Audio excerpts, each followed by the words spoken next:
जय श्री कृष्ण दोस्तों। सर्व मनोकामनाओं की पूर्ति हेतु रविवार का व्रत श्रेष्ठ है।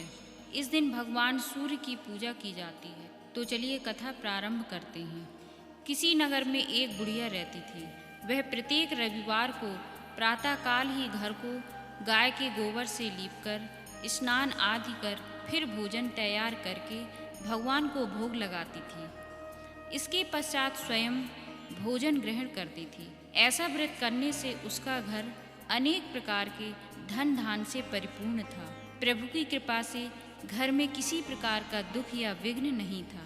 सभी प्रकार से घर में आनंद ही आनंद था। उसकी एक पड़ोसन थी जिसकी गौ का गोबर वह हमेशा लाया करती थी। इसलिए पड़ोसन ने सोचा, यह बुढ़िया हमेशा मेरी ही गाय का गोबर ले जाती है। इसलिए वह अपनी गाय को घर के अंदर बांधने लगी। अब बुढ़िया गोबर न मिलने के कारण रविवार के दिन अपना घर न लीप सकी। इसलिए उसने ना तो भोजन बनाया और ना ही भगवान को भोग लगाया और ना ही स्वयं भोजन किया। इस प्रकार उस दिन उसने निराहार व्रत किया। रात्रि हो गई और वह भूखी ही सो गई। रात्रि में भगवान ने उसे स्वप्न दिया और भोजन न बनाने तथा भोग न लगाने का कारण पूछा। बुढ़िया ने गोबर न मिलने का कारण सुनाया।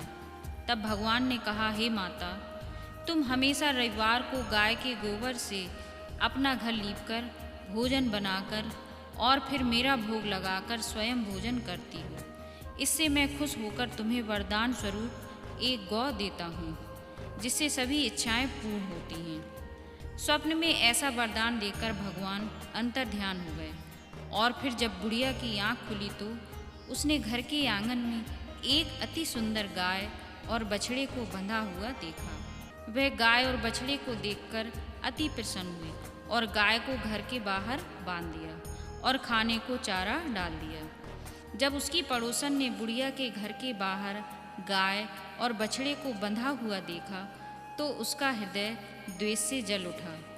तभी उसने देखा कि गाय ने तो सोने का गोबर किया है। तो वह उस गाय के गोबर को उठाकर ले गई और अपनी गाय के गोबर को वहाँ पर रख दिया। अब वह प्रतिदिन ऐसा ही करने लगी और सीधी सादी बुढ़िया को इसका पता भी नहीं चला। तब सर्वव्यापी ईश्वर ने सोचा कि चालाक पड़ोसन के कर्म से बुढ़िया ठगी जा रही है। तो ईश्वर ने शाम के समय तेज आंधी चला दी। बुढ़िया ने आंधी के भय से अपनी गाय और बछड़े को घर के अंदर बांध दिया। प्रातःकाल जब बुढ़िया ने देखा कि गाय ने तो सोने का गोबर किया है तो उसके आश्चर्य की सीमा न रही। अब वह प्रतिदिन गाय को अंदर ही बांधने लगी।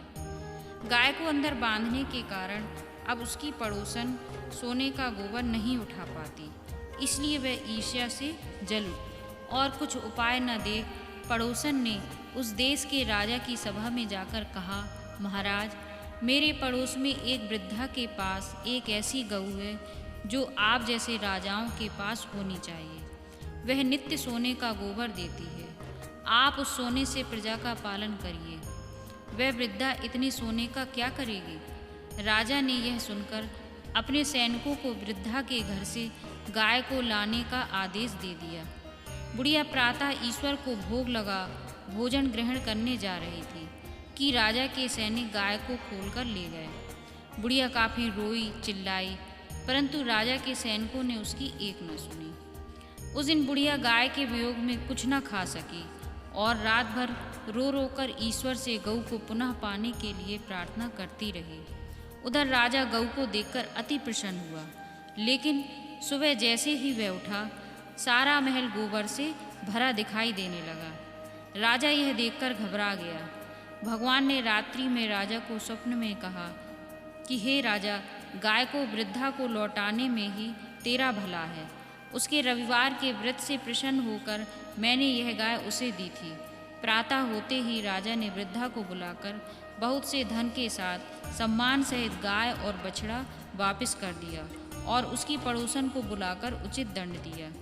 इतना करने के बाद राजा के महल से गंदगी दूर हुई। उस दिन से राजा ने अपने नगरवासियों को आदेश दिया कि राज्य की तथा अपनी समस्त मनोकामनाओं की पूर्ति के लिए रविवार का व्रत रखा करो। व्रत करने से नगर के लोग सुखी जीवन व्यतीत करने लगे। कोई भी बीमारी तथा प्रकृति का प्रकोप उस नगर पर नहीं होता था। सारी प्रजा सुख से रहने लगी। बोलो सूर्य भगवान की जय। जय श्री कृष्ण।